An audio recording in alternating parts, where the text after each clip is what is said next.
And we are live. Okay, so I'll start the presentation.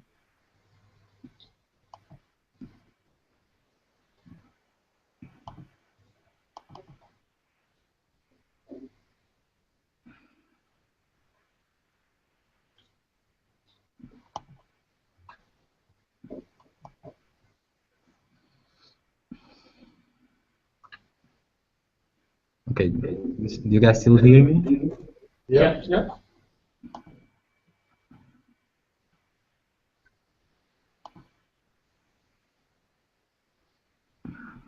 Okay.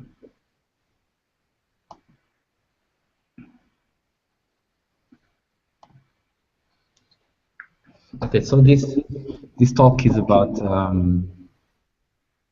Let me just mute you. Sorry.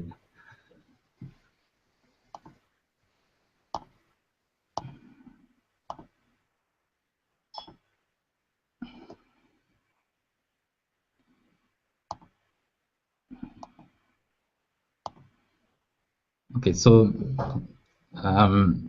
this is a presentation we have been doing for some time now. It's we created it to show off WildFly and give the community an overview of the new features and what we have from previous versions. So to start, we'll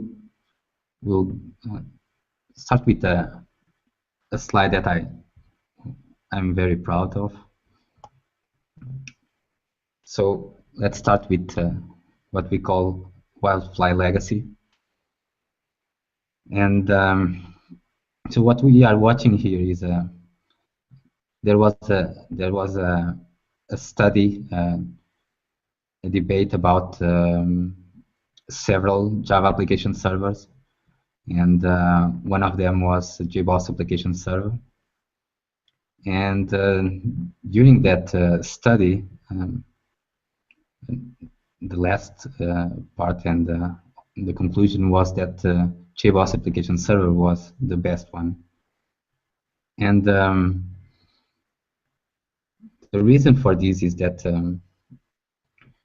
for every score they had, JBoss application server never came down from excellent, and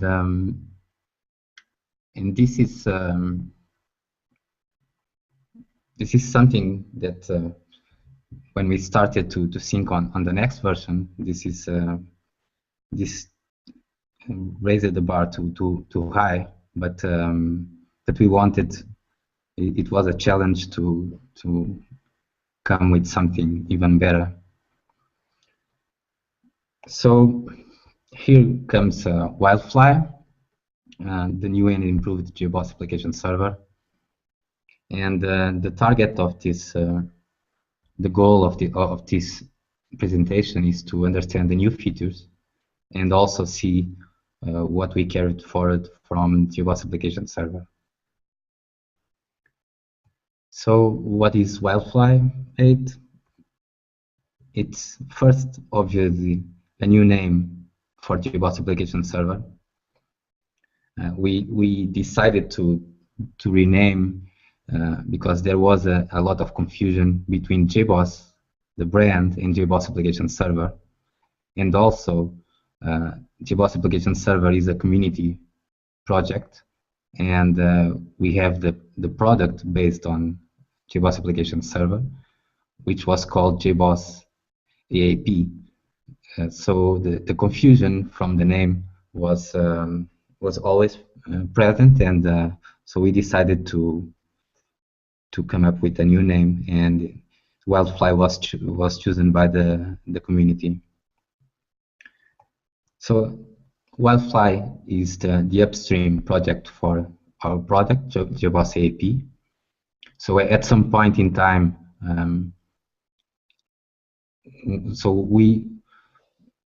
WildFly is the playground where we try the new functionality, and later when it's stable, that functionality when it's stable and ready for production and for enterprise, then we push it downstream to JBoss AAP. So now with respect to the capabilities and features, WildFly 8 is a very fast, lightweight, and manageable application server. You will see some numbers in this presentation that probably are going to surprise you. It's very developer friendly, mainly because we have you can find a lot of resources on the web about how to use it and how to overcome any issue that you have while developing. And so it's you have a lot of resources to help you. So it's basically a Java EE application server, so it supports all standards, but usually in WildFly and previous versions also, we always try to go beyond that and introduce new functionality that sometimes later becomes a standard also. Finally, and probably the most important, it's the fact it's open source, and it's not the open source we sometimes see today, which is some company releases a product and then later releases the sources. So that's not how we work. You can follow development because our development is always open source. You can meet with the developers and participate in contribute on development also. So it's what I usually call open source on steroids. Okay, so now the main features of WildFly 8. First and most important, Java EE 7 support. So this was the main goal for WildFly 8, and we achieved that goal. So it's WildFly 8 is compliant with the standard. It includes a high-performance web server called Undertow. This replaced the old JBoss web, and you will see some interesting functionality and features from Undertow. We reduced a lot the number of ports used by the application server. This is especially important for cloud deploys. One of the main features is also that you have role-based administration, and what we'll see this in better detail. But essentially, you have a fine-grained functionality when configuring who controls and who audits your server. It also has automated patching. So it's something we also see. So all these main features we'll see in better detail later. It also presents a minimalistic core distribution. This is something that the community is very interested. We'll see later more about it. And okay, let's start with Java EE support.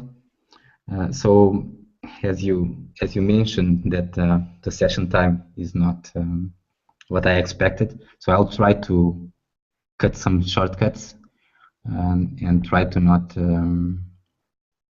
take much time in every kind of feature. So I'll try to cover more in high level.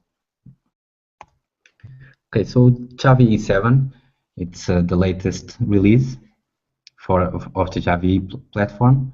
It introduced 4 new standards, which you have in blue on the slide. You have JSON 1.0, WebSocket, concurrency, and batch. We'll see a few examples on these.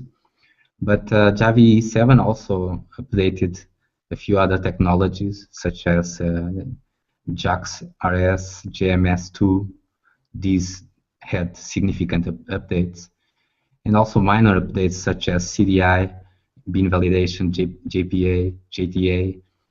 So Java 7 is truly a major advancement over Java 6.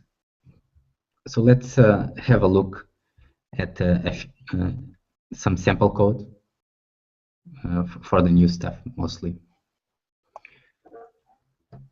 Okay, so first we have here is an example of Java E7 WebSocket API. So WebSocket is a key technology on HTML5. So it provides a bidirectional and full duplex communication channel over TCP. And this API makes it very easy to create WebSocket applications. As a matter of fact, what you are seeing is a chat server using WebSockets.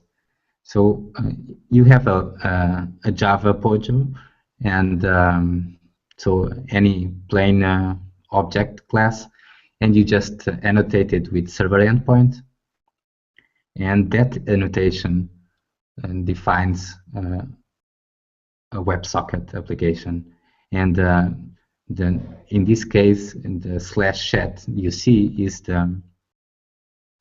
in this case the path in the web. So it's the web address for the application. And then what you have is a method which you annotate with onMessage, and this method will be invoked when you receive any message from a connected client. So in this case, you receive a message, and you have another parameter in the method which is session, which gives you let's say the context for this message. And in this case, what it's simply doing is it goes over all open sessions in the context, and then broadcasts the message received. So with this very short code, you have a chat server. It's a very powerful and simple API. Batch is another new API, new standard. This one is more for for processing with a lot of overhead. Essentially, you can create jobs that provides you processing item-oriented, also known as chunk, or task-oriented, as some will call batchlet. So you create essentially a descriptor, and you provide a reader, a processor, and a writer, with reference to CDI resolvable beans. And what this will describe the job, and the server will for every chunk for every number of items, it will invoke the tree to handle the items. So, and all of this is done within transactions. It's probably a very specific API for most of developers. Another API that is new is JSON. So JSON is again a key technology for HTML5, and what this API provides is a very easy to use way to read and write JSON message or JSON data. So it's the kind of modern API where you have chained calls, and so in this example you have the creation of an object, and then you have writing it. Then you write it to a stream. So it's very simple. There isn't much to go over here, but it's something that was missing, and I guess it's needed in a lot of other APIs. Another new standard is Java 7 concurrency. So in this case, I was responsible for implementing it in WildFly, and this was something that developers were asking for so long. Basically, it adapts a few concurrency utilities from that you are used to in Java, in standard Java, and so you have executor service. You have a schedule executor service to schedule the execution of tasks. You have a thread factory, and you have something new, which is context service. But trying to not take much time, what is important to know here is that first, you can the application server will expose a default instance of each type of utility, and you usually get it from GNDI or resource injection, as you see in point 2 of the example. This is all instances of these utilities are managed by the application server. What this means is that you don't need to create them. You don't need to shut down or handle or take care of anything of this. It's the application server. Obviously, you have ways to configure this instance. In WildFly, you can also create custom ones, but this means that the application server is fully aware of the resources used by these utilities and can adjust them, so can control them, so you don't a bad application or something like this can actually crash the server or take a lot of resources, too much resources, shall I say. And another key functionality here is that previously probably you could not create threads at all, and even if the application server allowed you to create, for instance, an executor service, then since tasks will be executed in different threads, this will mean that you will lose security context, class loading context, access to GNDI, for instance, also. And on these new utilities, all that context is propagated. So what this means is that when you are submitting a task, as you see in point 3, the most context when you submit is transferred to the my task execution. So you could, if you do this in a GB, for instance, you could look up other resources from GNDI. You could use classes. You could load classes from the application. You could also reuse the security context information. For instance, you could invoke a servlet or another AGB, and you could so the security, for instance, the user that is logged in could be propagated to this code. So this is obviously advanced low-level utilities, but we feel that they were missing in the platform, and we are really happy that we now have this.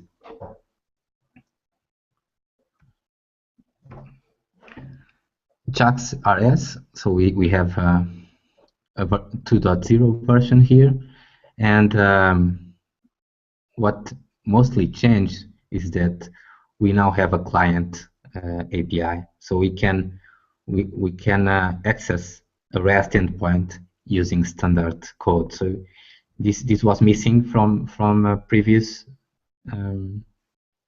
version of the standard, and this means now that you can calling applications, REST endpoints, and all using standard code.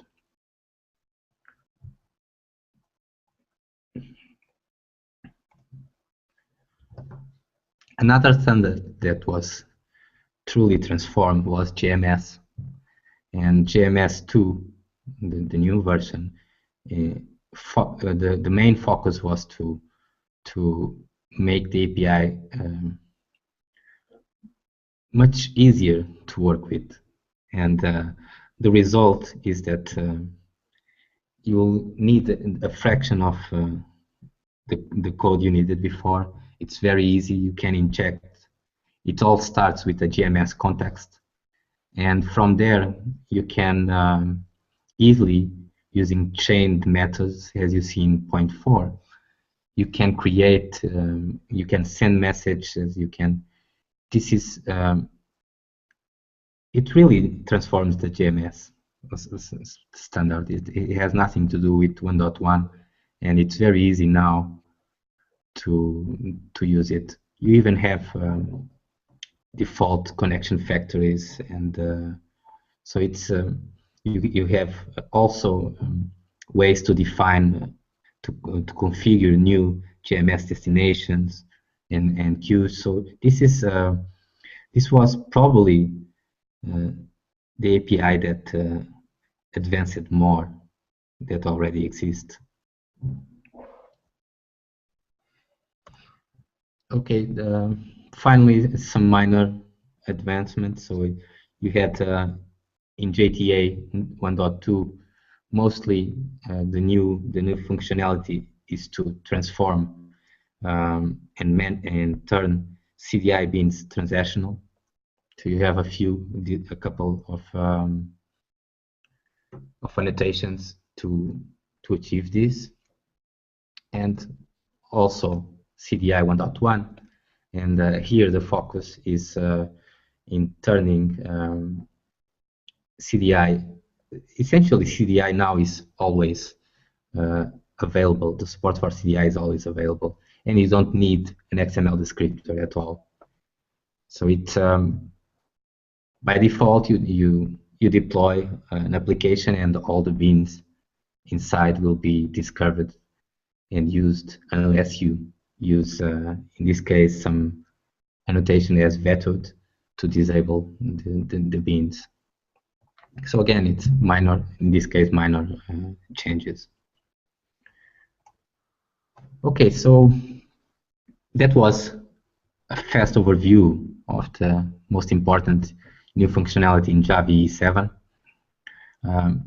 Obviously, for you to develop on this platform, you need tools for this, and you have NetBeans, you have JBoss tools, IntelliJ IDEA, Raw, Eclipse, and all of these support WildFly.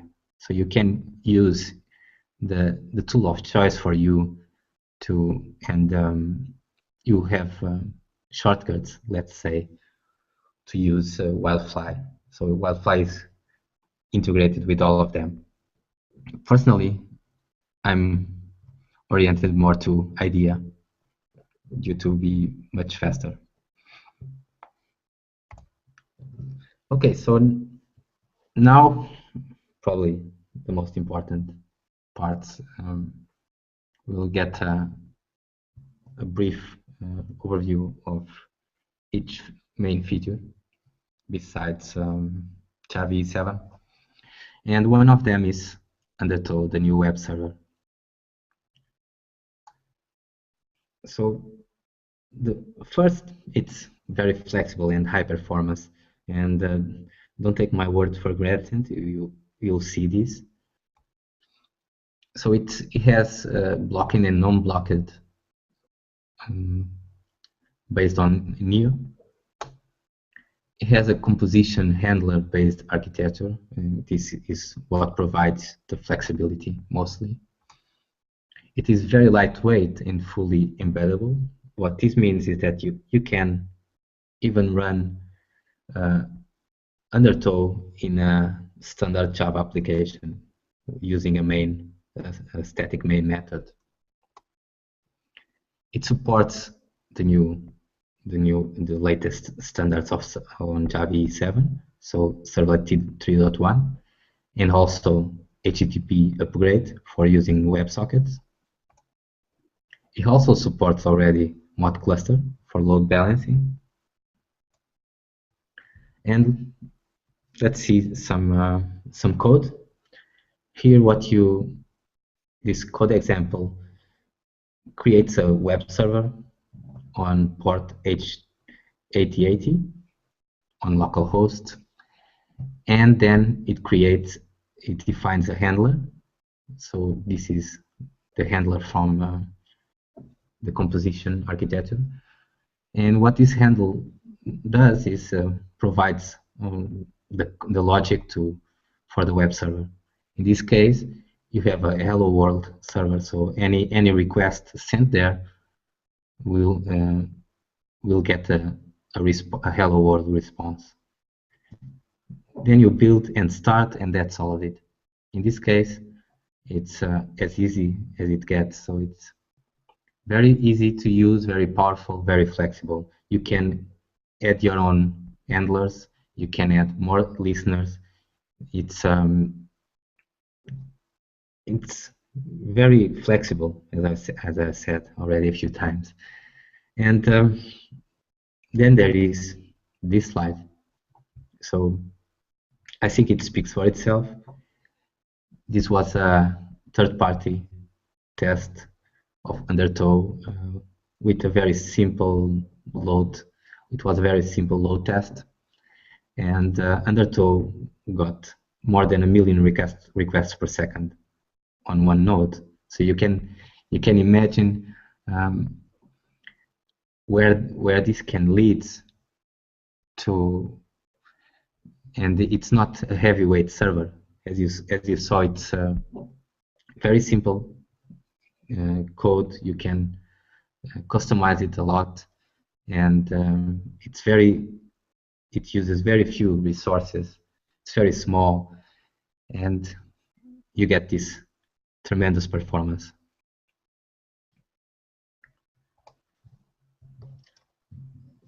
Another main goal, main feature of WildFly is port reduction. Here, in the overview before, I said the idea was to better support cloud deploys, and what this means is that most cloud providers run hundreds to thousands of instances in a single server, and most won't allow you to access all ports or expose all ports. And with WildFly, we try to reduce as much as possible the number of ports open. And what we achieved is that we have 2 ports exposed. So we only have 2, one for applications and one for management, nothing else. You have so we have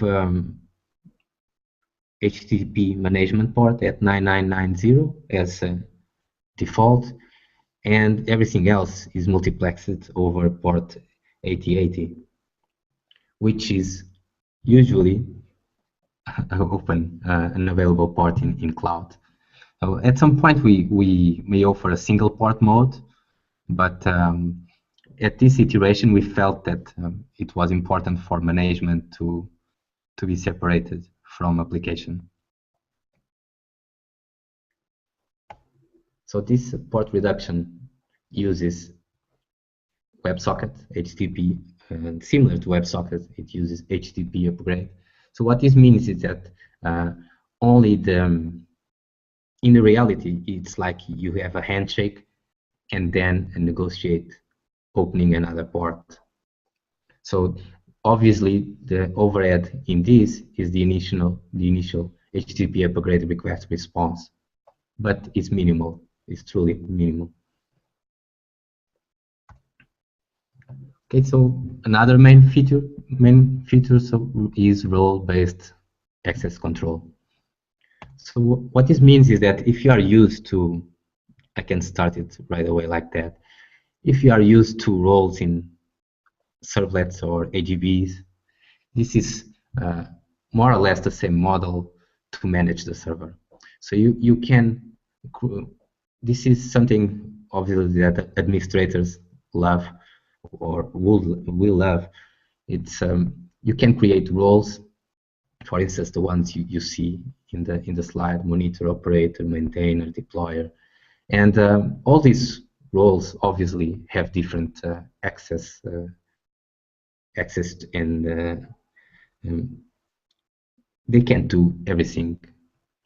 So in this case, for each role you provide a set of permissions, and you specify what actions the role can do on that permission. If it can look up, read, or write a specific resource.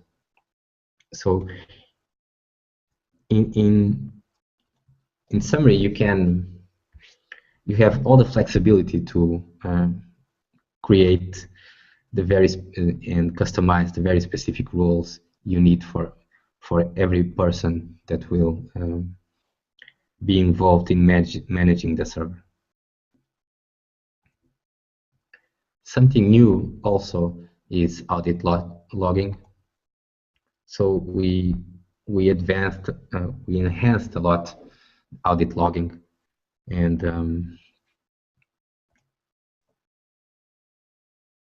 you can basically logging connection event management operations. The logging is done using JSON, so you can easily create management applications to work with this. And what we have also is the idea is this is the foundation for AAP having military grade security standards with respect to audit logging. Obviously, that's not the target in WildFly, but we already have it in AAP that way. Something new also is automated patching. So essentially you can, through libraries and configuration, do updates in the installation. So a patch is a zip bundle with the code, the bytecode to update in some metadata. You can apply multiple one-off patches, and you can roll back if you want any. So it's again something we wanted for some time, and it allows you, again, it's something for administrators mostly.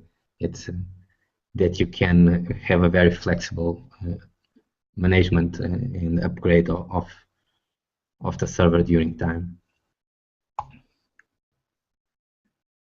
Finally, the minimalistic core distribution. So this is a 15 megabyte download. So what is the minimalistic core distribution? This is WildFly with the management layer. So all the management functionality is there. You have the fully concurrent service container, which is the foundation for everything we have in WildFly, for AGBs, for servlets, so you can. It's very easy to extend and install, add new extensions to the service container. You have the modular class loading. You have the hot deployment layer, and you have undertow. So with 15 megabytes, you have all of this, and this is the minimalistic core distribution. As a matter of fact, since this presentation was done, this has evolved a lot. Right now, we have a core distribution without web server, and then we have minimalistic web distribution, which is the core distribution with undertow and the servlet layers. So you have Java 7 servlets. You have functionality such as GNDI, and all of that in a very small size. Actually, this is right now we can have the full server with everything in less than we can have the core distribution under 1 megabyte. Obviously, there are some tricks. If you guys are interested, you can question more about that in the session after this.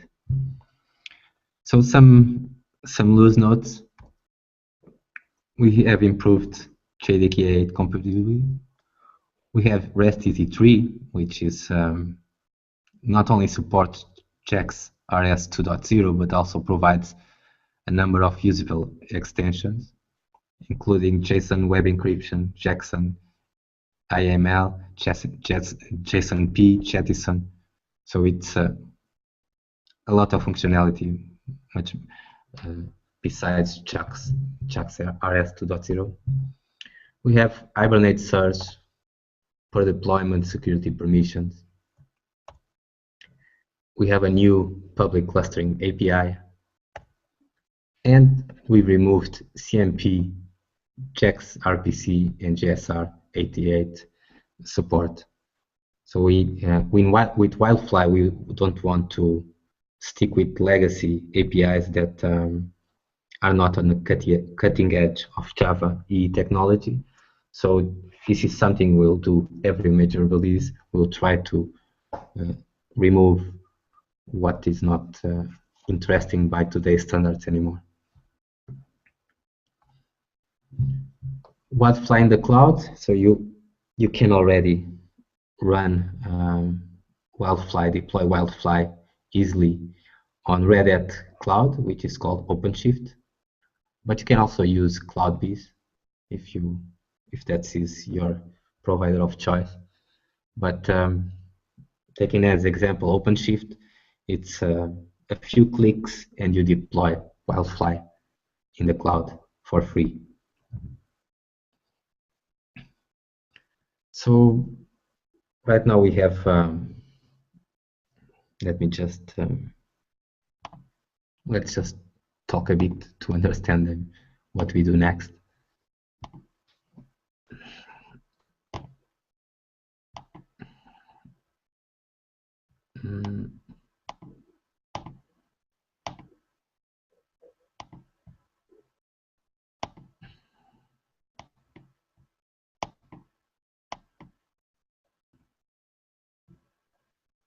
Why can't I seem to unmute you? Can you try to unmute from your side?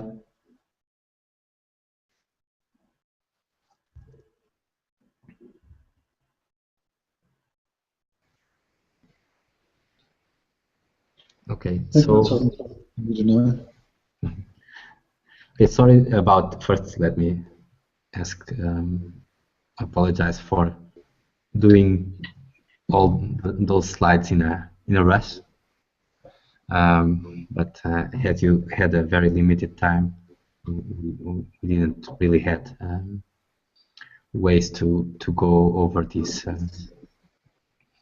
with the time I wanted. So what I have next in the presentation is some slides about what we had in AS7 and carried forward to WildFly.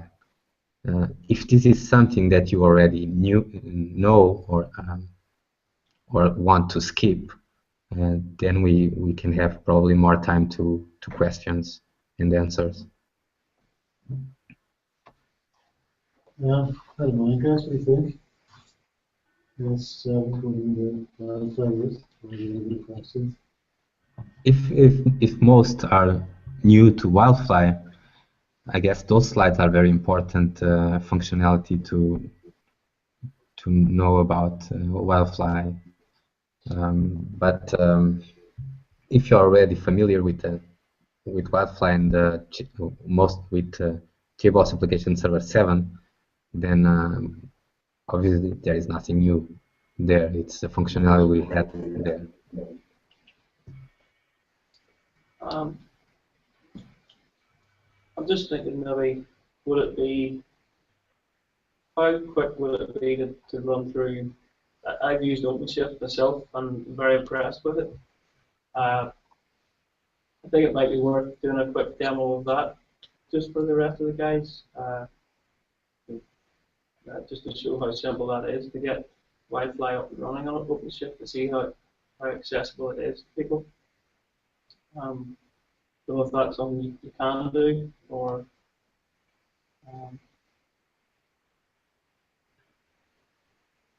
we have about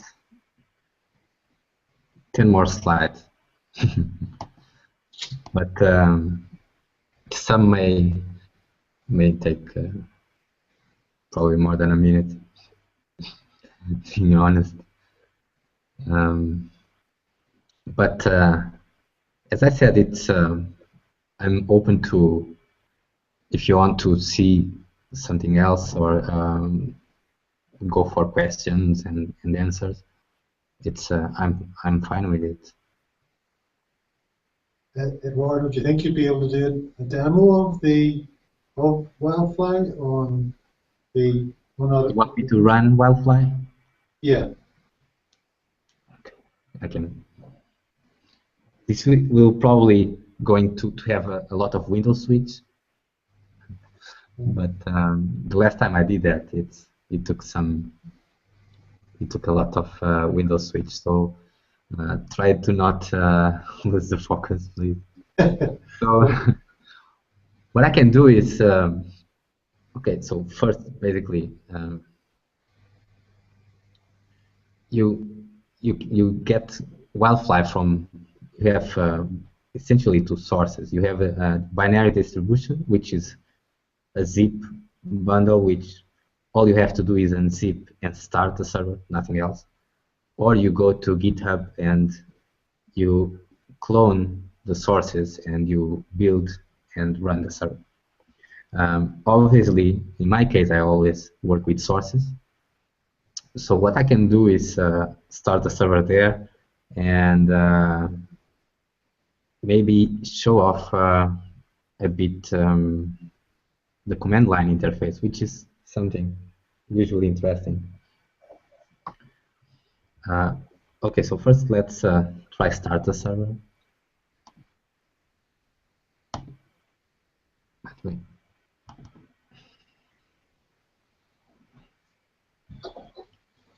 You guys, can you see? Can you, or it's the text is good size, or? Could you make it a little bit bigger, please? Yeah.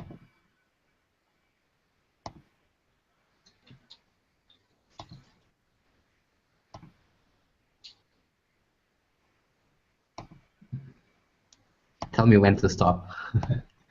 A little bit more, please.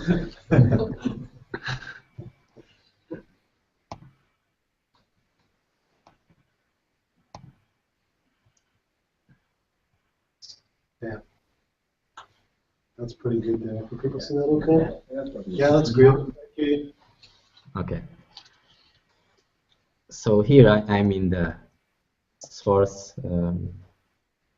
When you check out the sources, this is what you have. And usually you build just like this. This will download Maven if you don't have the proper version and set up everything. So there is no need to really set up your environment. You just check out the code and do build. this means right now that I don't have the server built. I just noticed. So let me try to. But this is going to take some minutes.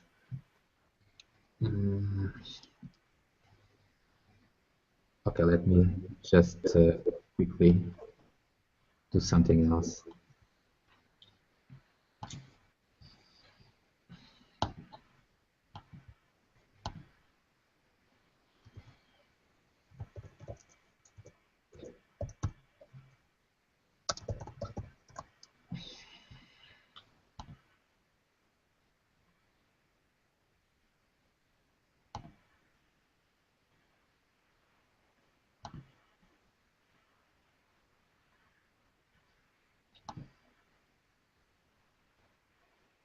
Okay, it should take about a minute to download the binary distribution.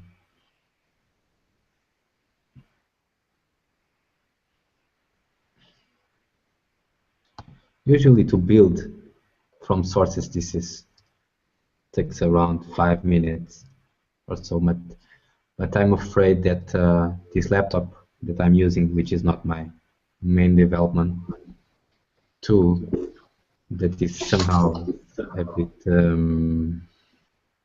outdated with respect to Maven libraries. So this will download a lot of things.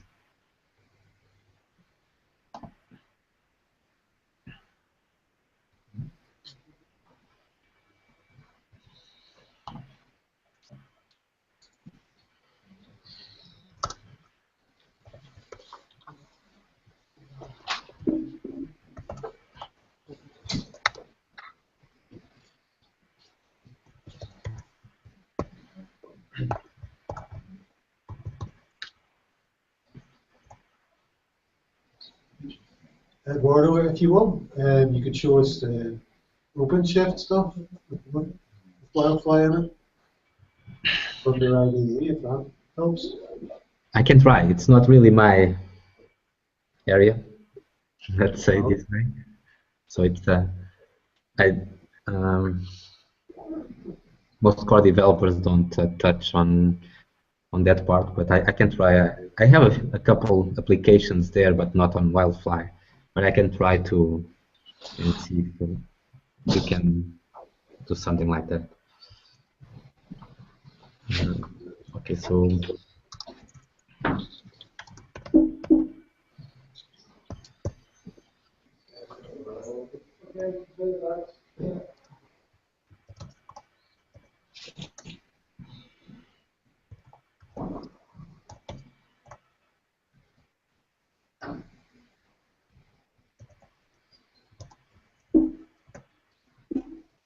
okay, so basically this is what you have in the distribution. When you build from sources, you will get this in a specific directory. It will be there. But to start, would that be the equivalent of the minimal core distribution, Eduardo? No, we don't have it yet on binaries. Okay. You will need to clone the WildFly core repository on GitHub.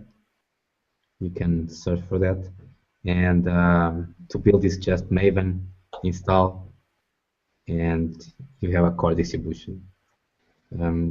That's something. So that's work in progress. It works, already works, but it's not. It lacks documentation and handling the distribution packaging properly with respect to stuff like Java docs, and so it's you will need to dig into the source code and build it from there. But like I say, it's just Maven. You just check out the code and do a Maven install, and you have the core distribution ready to run if you want. So to start the server for the first timers, you use this script.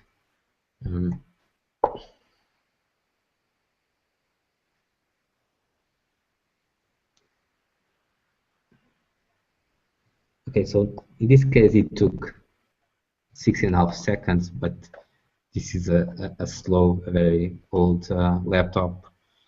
You can probably, if you have a modern laptop, you probably get it in 4 or less seconds to start.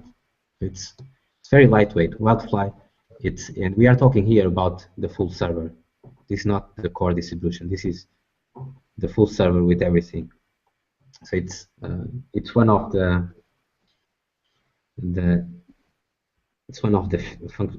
functionality that we are clearly ahead. Is we have a what will be called a traditional heavyweight server with lightweight performance. Now let me show you. Try to show.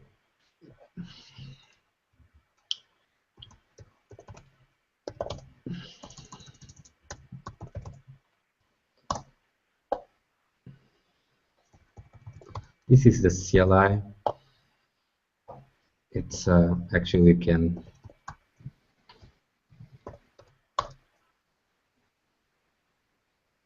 you are in the server,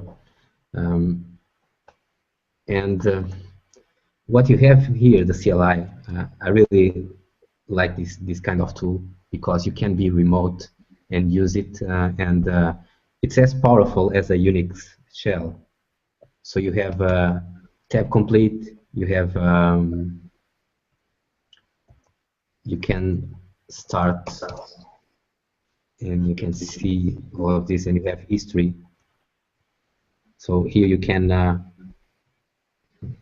here in this case with this command. Obviously, there is some syntax you need to learn, but in this case, I'm doing Java global a GNDI bind. I'm binding the 100, the value 100 to this address,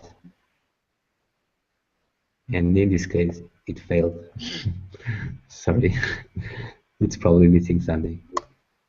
Okay, yeah, it was missing the type of binding, but here you can customize and configure your server.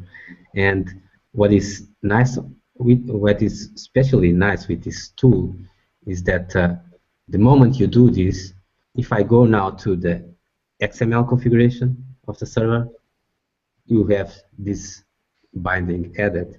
So if I go here for newcomers, there is there's an XML file where you can configure the server as any application server has.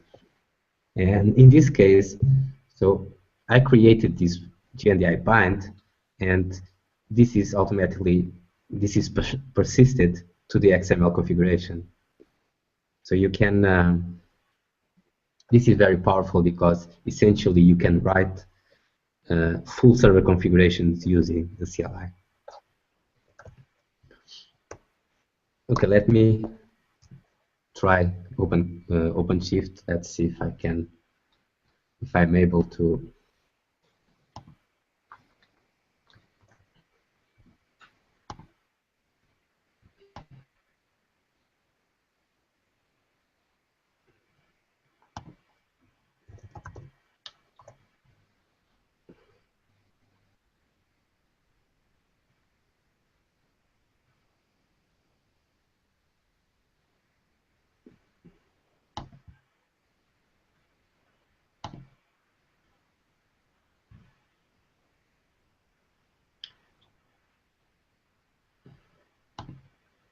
Actually, my blog is on OpenShift. It's WordPress. Okay, so let me show you this, and let's try to. No, not this.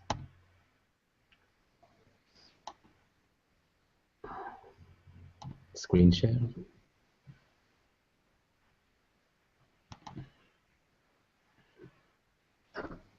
Do I need to scale? Do I need to zoom in? You can increase it a bit, please.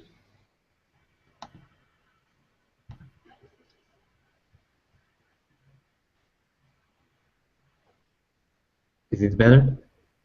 Yeah. Yeah, that's great. Okay, so first a disclaimer, I don't know if this is going to work. I never tried, so this is live discovery. Okay, so usually on OpenShift you click on Add Application.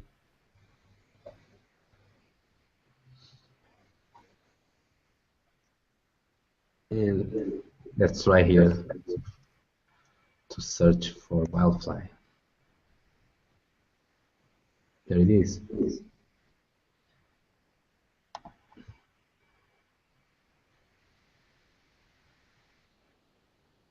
Okay, so this is exactly the version I downloaded. Okay.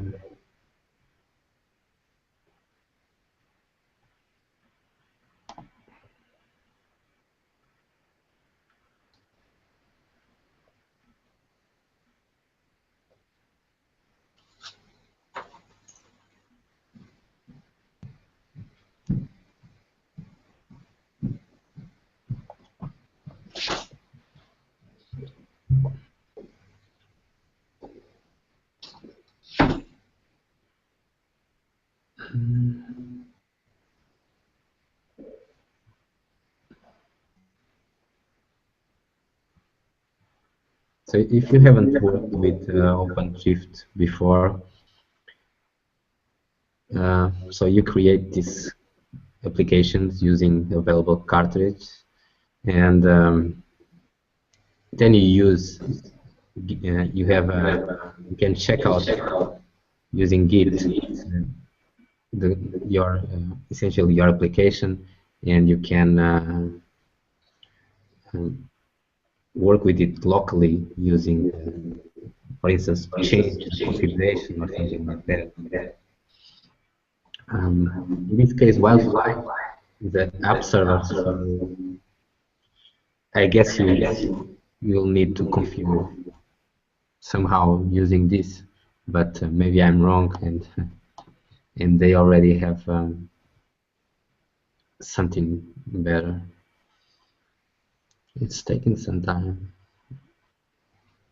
Yeah. So because you haven't specified a Git repository, it will create a Git repository that you can connect to commit your code against on OpenShift. And so when you check out from the Git repository that it defaults, you already have an application to begin with, and then you can add to that.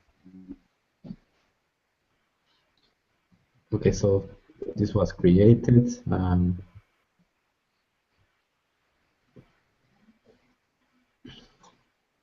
Interesting. So it already gives you the command to access the web administration of WildFly, or the web console. So this is, I guess you get a very fast start already on this, because I guess with a few more commands.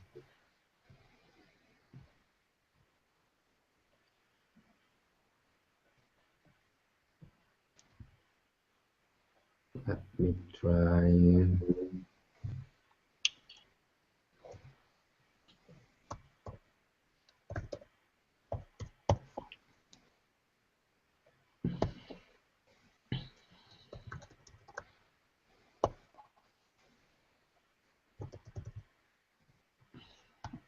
Sorry.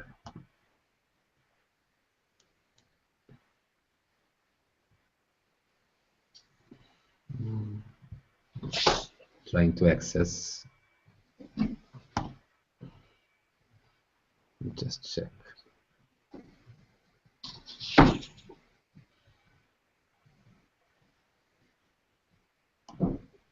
Analyze. Okay, so it gives you already a lot of information. So here you see you can use Git to deploy sample applications. We have a set of what we call quick starts, and probably this is well, just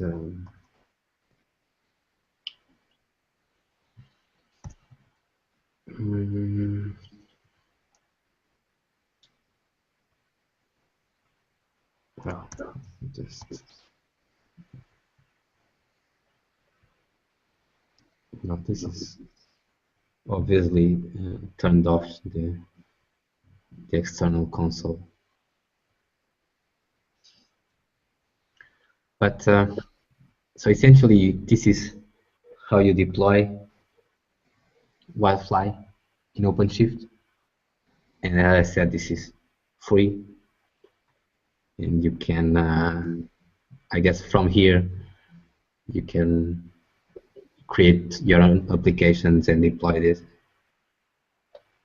on the application server. So you have Java 7 in the cloud in the easy way.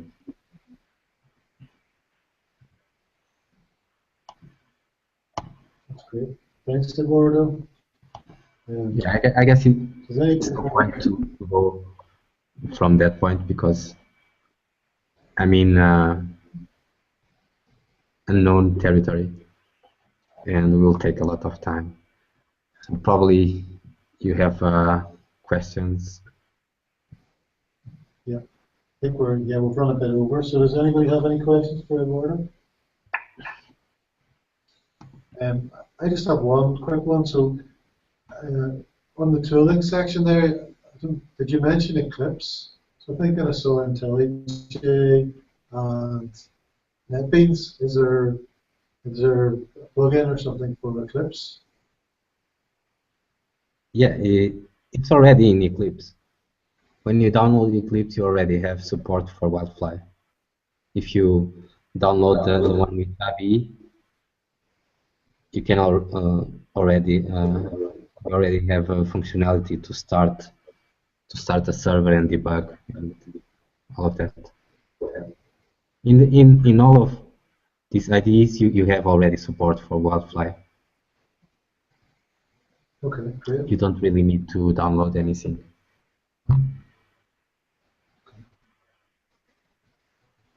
Anybody got anything else? Guardo, do you know the bit of work you did on the concurrency, was it? The concurrency package you were working on? Yeah, concurrency utilities. Yeah, is that new? Is it? I can't remember. In the rewritten in WildFly 8? Yeah, it's new. Actually, we reused a lot from the reference implementation, but we have it. It's very flexible configuration. You can using the CLI that I shown you can use to create new instance of these utilities, or you can use the XML, and you can customize everything down to the detail of number of threads. I can show you quickly that, because the standard already has some configured, the default ones. And how many developers were doing it? Was it just yourself or? For concurrency? Yeah.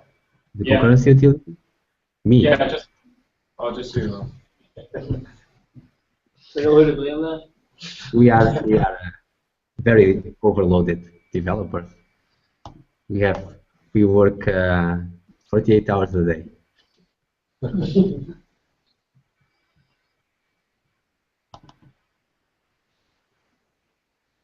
Yeah, you don't want to get in trouble with your JBoss. Okay, I can show you quickly what I wanted. Okay, so this is the XML configuration for the standalone server. And so everything that you write on the CLI, this is fully synchronized. So you should have, I should have subsystem naming, naming. Where is it?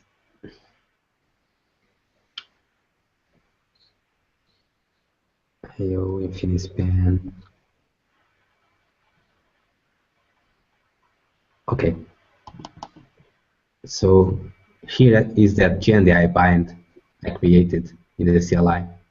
Could you scale it up a bit, please? If I remove it from the CLI, it will be removed from here. So every configuration tool that you use, it's always in sync and it's persistent. You can also use a web console. Now, with respect e-concurrency utilities, so I just remember probably are not seeing many with the text too small. It's too small. Yeah, could you make it a bit bigger? Let me try to, because this one is a bit, yeah.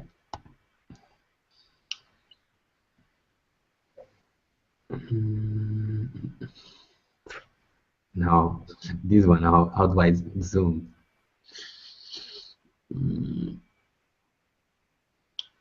Okay, never mind, I can do.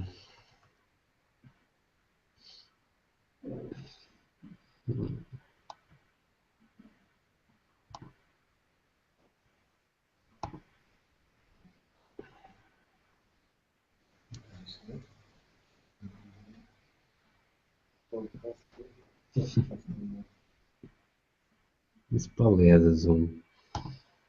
But okay, I can.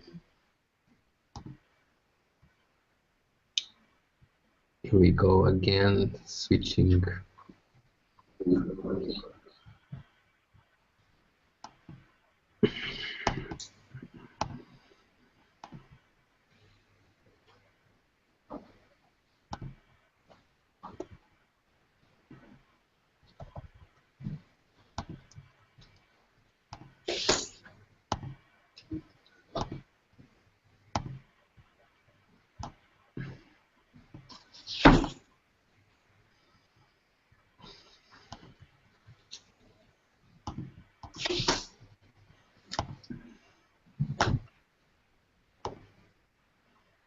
Maybe. Okay. I know something more useful for developers.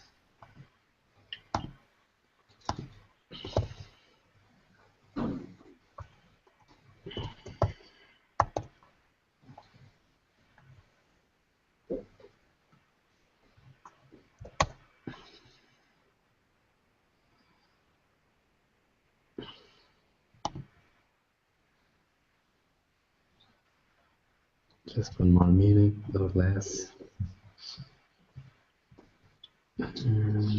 By date.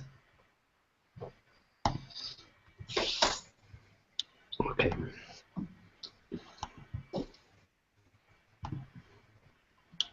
Let's switch.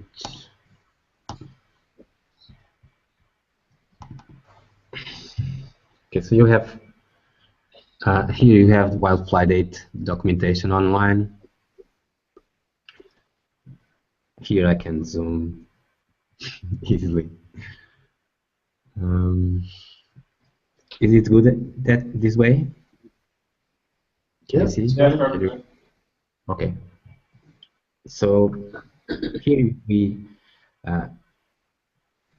it's always, this kind of documentation is always work in progress. But developer guide, e-concurrency utilities,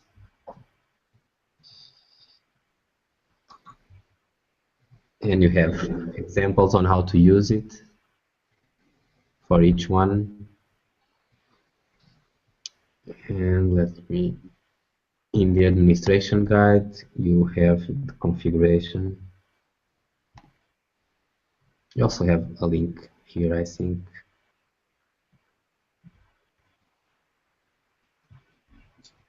Just trying to give you a flow. Yeah, that's right. Okay.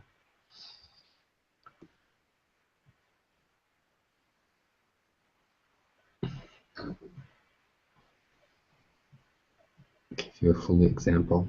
So in this case, you have a manage executor service configuration, and you can see you can customize it, tweak it really at low level. So you can define the thread factory parameters such as untest threshold, core threads, max threads. Basically, it gives you the same flexibility as you have it in the standard Java util package when you create a thread pool or a scheduled executor service. So all of those parameters that you have available to use in standard Java, you will have here to configure. So I think we currently we have a very flexible and powerful solution with respect to concurrency utilities, and this is something that is very useful for core distribution package. What we are developing now, and actually I was responsible for the tools, and we are creating a functionality to easily build your WildFly server. So we are splitting functionality in what we call feature packs, and then in Maven or CLI or a web application that is not yet available. But the idea is that you just choose the functionality that you want, and press a button or write a command, and you build your customized WildFly server. And with maybe 2 megabytes. The trick is to reuse Maven artifacts that you already have in the machine. But so essentially, WildFly will move into a model where it's a very, what we call a teen server. It has the basics, and then it downloads everything else that needs. And as I said, you will be able to choose the functionality that you want to build, and there you have your. So in the goal, the end goal, I guess, is that if you were interested in a WildFly with WildFly core with E concurrency and I don't know, maybe CDI, that you will just select you just provide the XML with 3 lines or 4 with the feature pack IDs, and it will build your WildFly.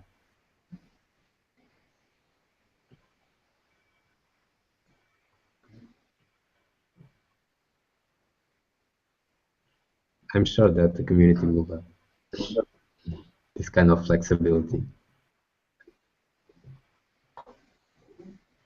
Great. So I think, Eduardo, More we're questions?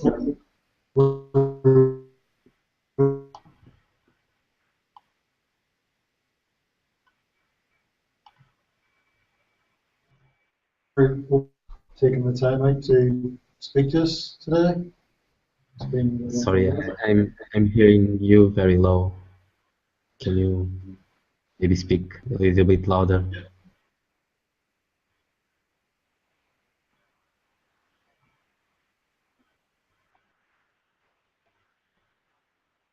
So I just want really take to talk to us.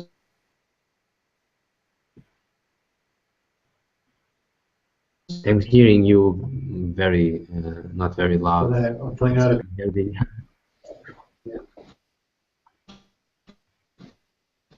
Okay, I so just you wanted to don't say have thank more you for taking questions? the time to speak to us today.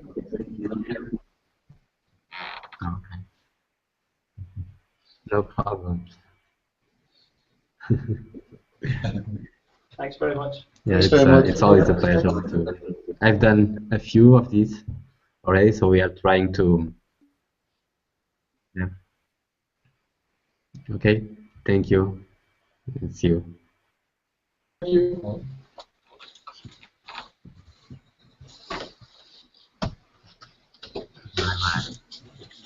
Bye. Just let you know that you can in YouTube you have this recorded. I will share later every detail, including the slides. Okay. That's Bye. great. Thank you. Thank you.